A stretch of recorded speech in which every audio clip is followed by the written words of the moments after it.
Welcome back to the program. Like I mentioned at the beginning of this program, we'll be taking a conversation between the IMF chief, that is the managing director of the International Monetary Fund, Kristalina Georgieva, and the World Bank president, David Malpass. But before we go into that conversation proper, I need to let you know that the IMF has, projected global growth to be below 3% in 2023. And the not so good news actually is that for the next 5 years, the world economy will grow below 3%. Among the various challenges which I had highlighted earlier, the cost of living crisis. Of course, we're seeing stagflation in many economies of the world. We're seeing also central bank raising interest rates amid lesser liquidity. I think I should hold my fire at this point and you take a listen to the very interesting conversation between the IMF chief and the World Bank president.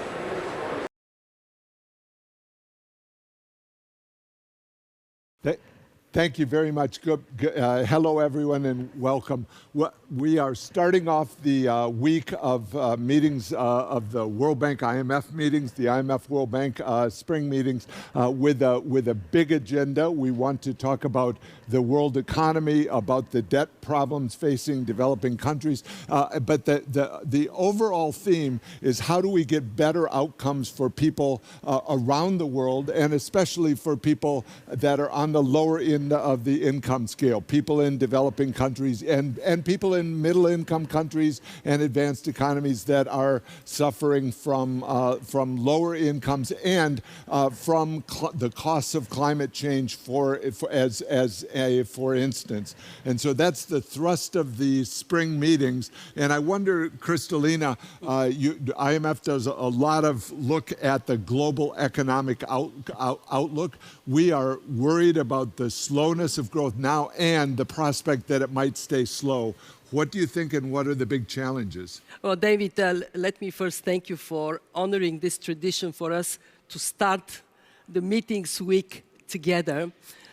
You're right, we are yet again assembling our membership at the time of high uncertainty. The recovery we so much are hoping for, a robust recovery, is still a bit elusive. Why? Because we do have a significant inflation problem. That means central banks have to continue to keep interest rates higher to combat it, and that is on the way of restoring the prospects for robust growth. We have seen that this rapid transition from low interest rates, abundant liquidity, to high interest rates and much less available liquidity has exposed vulnerabilities in the financial sector that made the task of policymakers even harder. So in that context, what we are projecting for this year is, despite the remarkable resilience of consumer spending in the United States, in Europe, despite the uplift from China's reopening, global growth would remain below 3% as we projected it earlier this year. And what is more concerning, it would remain around 3% for the next 5 years. That does not give us high hope for meeting the aspirations of people, especially poor people around the world, and most importantly, poor people in poor countries. Let me stress 3 issues in that context. The first one is that this picture of growth is divergent. There are emerging markets that are doing better. But for frontier markets, for the poor countries, the future is not so bright. And in terms of income per capita growth, poor countries would remain below income per capita growth in middle-income countries. dangerous divergence. Two, we have been wrestling with one crisis after another, one shock after another. And that has pushed on the back burden the longer-term agenda of structural reforms that are paramount to uplift productivity. And with productivity remaining low, the prospects for growth are low. And three, the ropes that tie us together have become weaker over the last years. Fragmentation is deepening, and what it means is that what has generated tremendous impetus for growth and prosperity over the last 3 decades, an integrated economy, is being negatively impacted. We have done research at the IMF that shows that just the costs of trade fragmentation can run as high as 7% of global GDP over the years.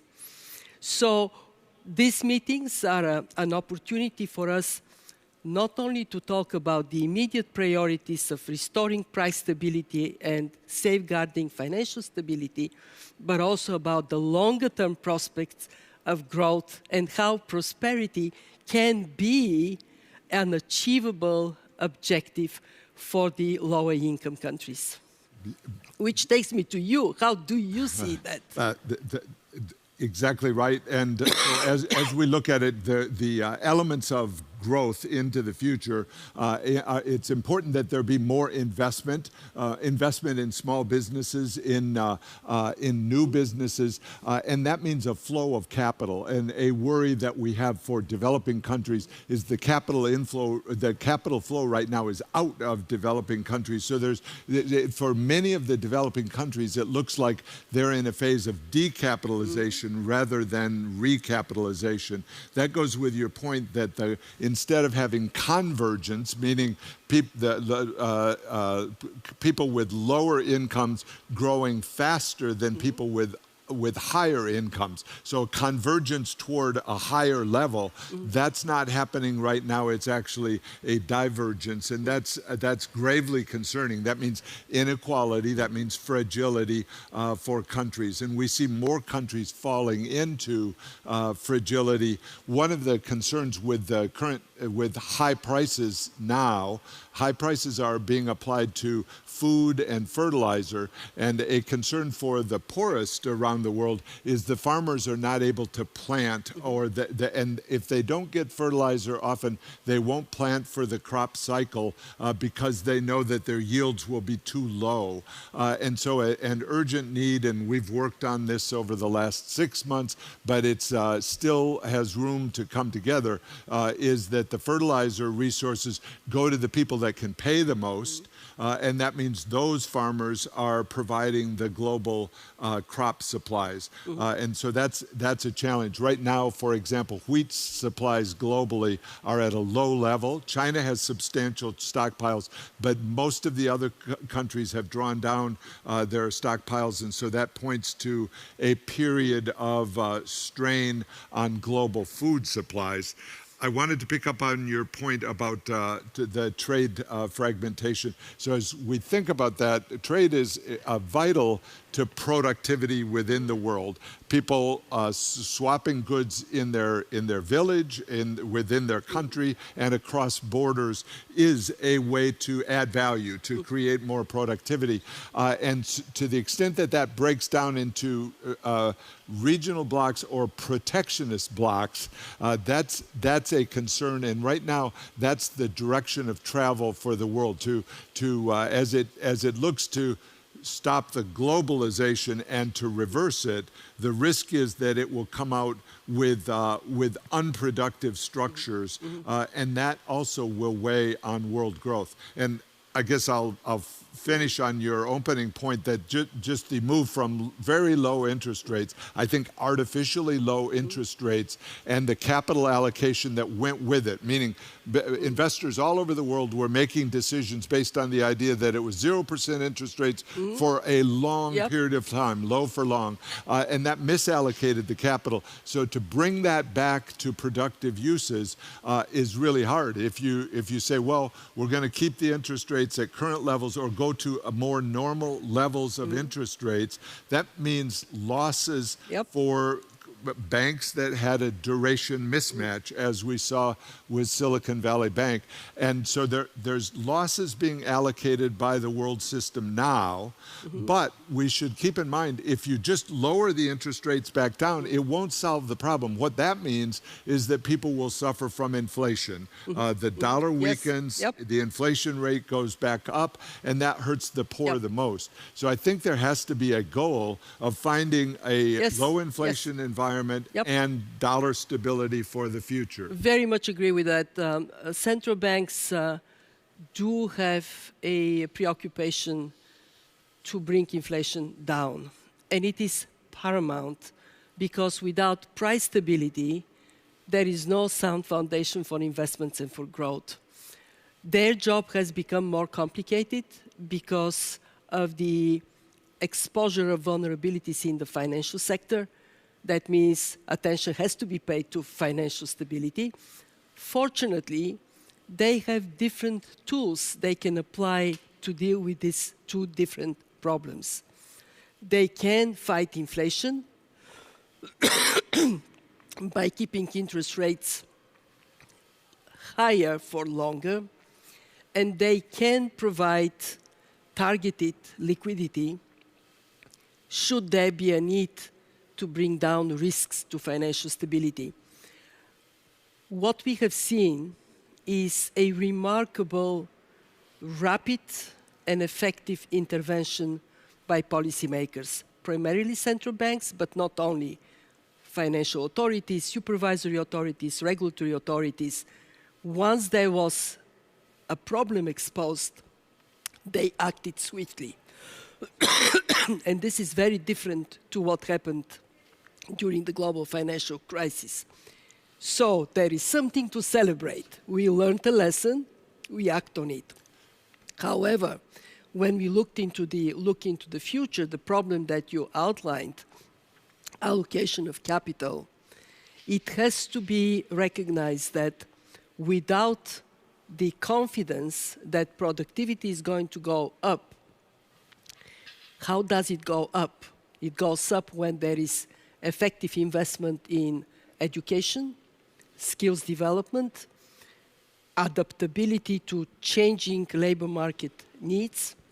It gets up when there is effective investment in research and innovation, and it goes into private sector performance. It doesn't stay locked into monopolies that only have access to these new discoveries. And productivity goes up when division of labor that trade provides is effectively energized. I do hope that as we have these meetings to talk about the immediate pressing priorities of price stability, financial stability, we will pay more attention to how the world can go into a higher growth path. I apologize. This is vital to the world. Getting the growth rate higher is important for people's jobs. It's important also for the migration patterns of countries. You know, if we're in a world where people have to migrate to other countries in order to have access to capital, that is a challenge. And they're being pushed by climate change. They're being pushed by their own countries having domestic debt problems. And so that pressure is substantial. So I think there's an urgency to the policy changes. Now, I want to inquire on one specific area. As the central banks raise raise interest rates. They've described it as a goal of reducing demand within the economy. I think there really has to be much more awareness that the long-term solution is through much greater supply, Yes. and that means short-term financing for small businesses, for medium-sized businesses. Right now, somehow we fell into a cycle, I think, over the last 10 years, where the central banks were buying long maturity assets. And that really fundamentally changed the direction of the world toward bigness. Governments can issue 10-year bonds. Small businesses don't issue 10-year bonds. And so one of the things I hope we could do is really have a clear view. How do you get back to a world where short-term financing is available to businesses? We're not there. I very much agree with this, David. It matters to everyone. It matters a lot to emerging markets and developing economies. We know that in emerging markets and developing economies, if the small and medium-sized enterprises are suffocated, there is simply no way to generate the jobs a growing population demands from in these countries. So that question of how we think about financing, accessibility to finance for everyone, especially for women-led business, is something that the World Bank has researched for quite some time. This is again on the list of issues that got pushed down because of this shock upon shock upon shock. And I want to say we cannot finish this conversation without recognizing that one of these shocks, the senseless war in Ukraine, can go away by just a decision taken by the country that invaded Ukraine to stop the war. Why that matters? Why that matters for what we are discussing here? Because one, this war has distracted the world's attention from many other pressing problems. This war not only kills people, it is pushing up food prices, you talked about it, and it is creating more geopolitical tensions, pushing down the ability of the world to work as one. So I want to recognize there is a problem there that these meetings cannot resolve, but it would help tremendously with the agenda we are discussing if it gets resolved. It would, and the horror of the war is ever present. And as you know, it's the world's gone from the COVID pandemic to now this also horrible development and outcome, and lasting longer and longer than people had hoped. We've been involved, as you know, in helping channel world resources to the civilian sector of Ukraine as a maintenance operation, and we're also looking at the recovery side of the Ukrainian economy. We're talking in shorthand to an extent because we see each other regularly and often talk about structural reforms and the upside opportunity that countries have if they can find stronger fiscal policies, stronger domestic resource mobilization. Yes, that means taxes, but we look at systems to have a broader base for the taxes rather than higher rates, ways that allow the country, the people of the country, to have more economic activity. And so that's the daily chores of World Bank and IMF of how do we interact with Ethiopia, with Egypt, with Nigeria, with South Africa, countries that are looking for a direction, with Turkey, with I didn't mean to mention just a few, with 100 countries around the world. How do we work together really to find a path for the country that has better growth on the other side.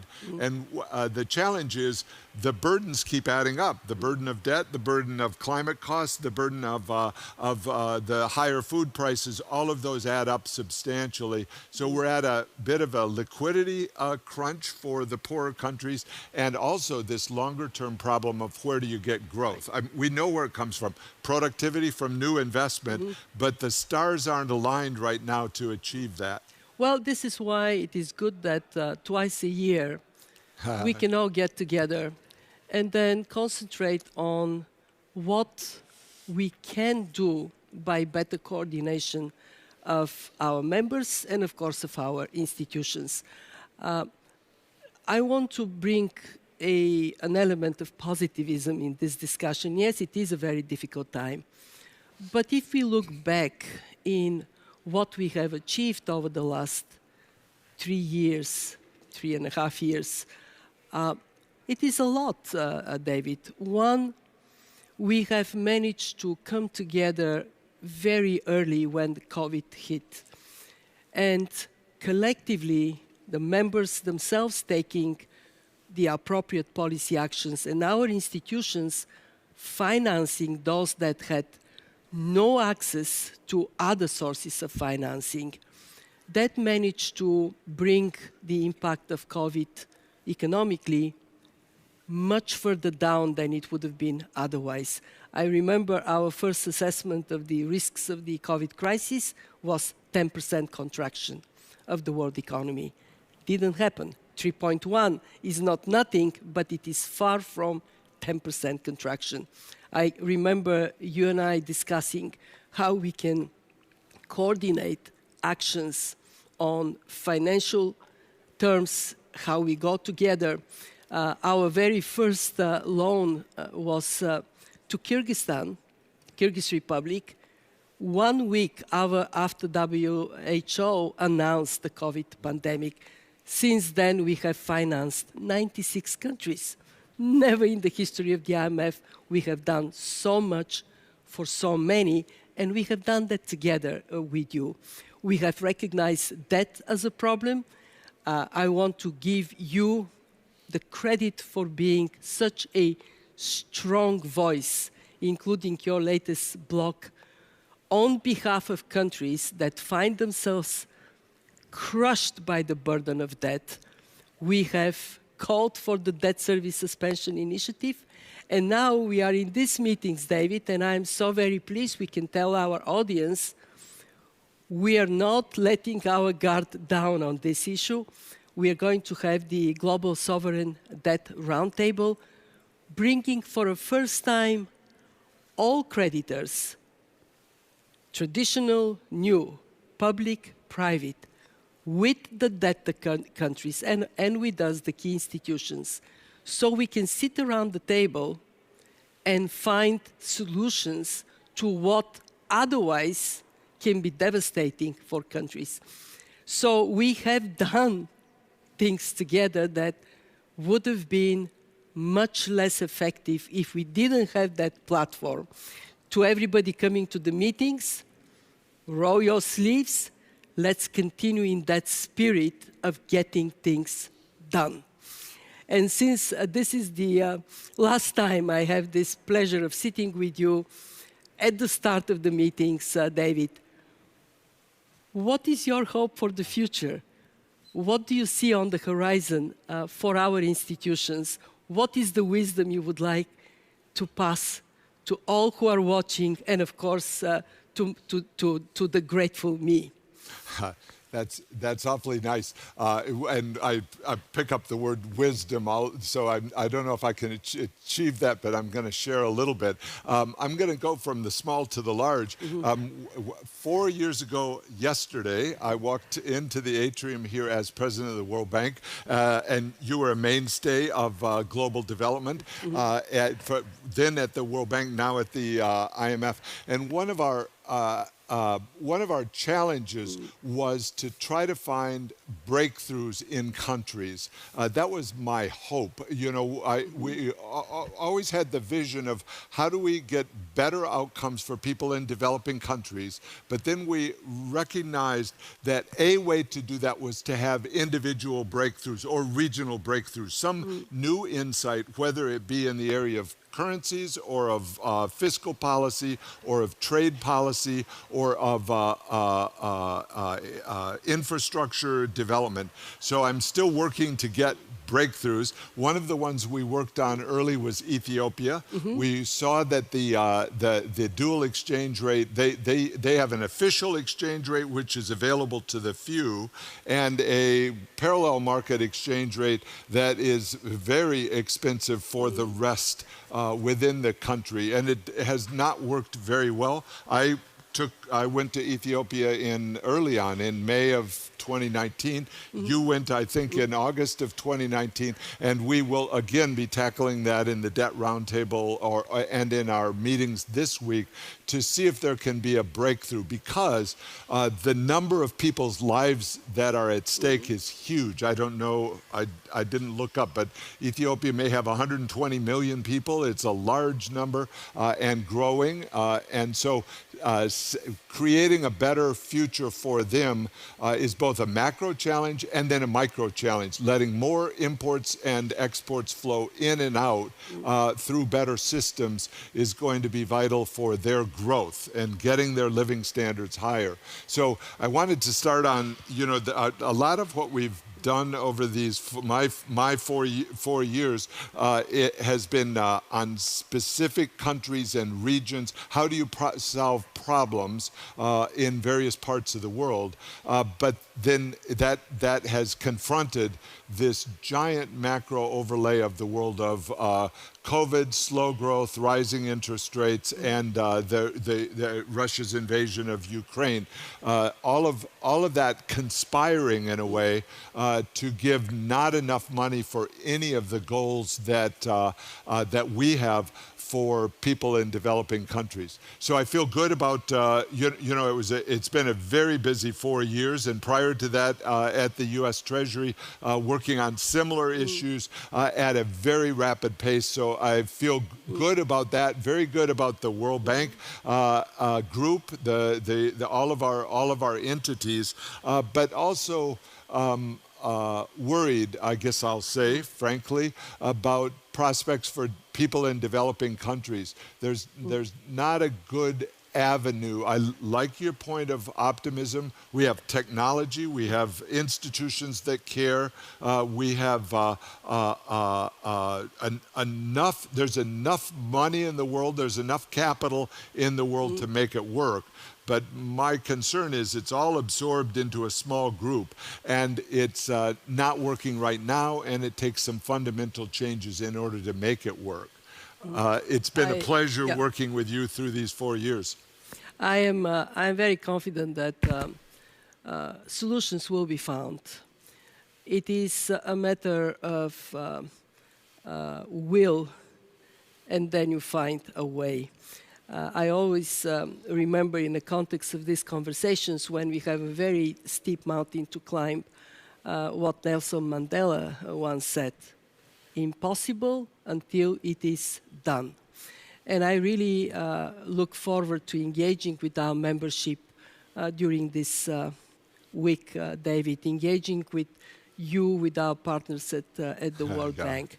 Because if we can imagine a world in which the tremendous capital, the wealth that is created, is put for the bigger public good, in which we open up opportunities for everyone to reach their full potential, in which we deal with the tremendous challenge of climate change, then we can say Mandela is right.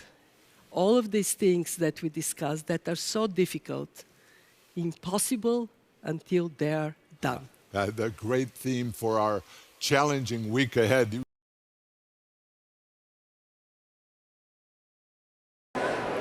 before we end the program today, I hope that you've taken some things away from the meeting between the IMF chief and the World Bank president.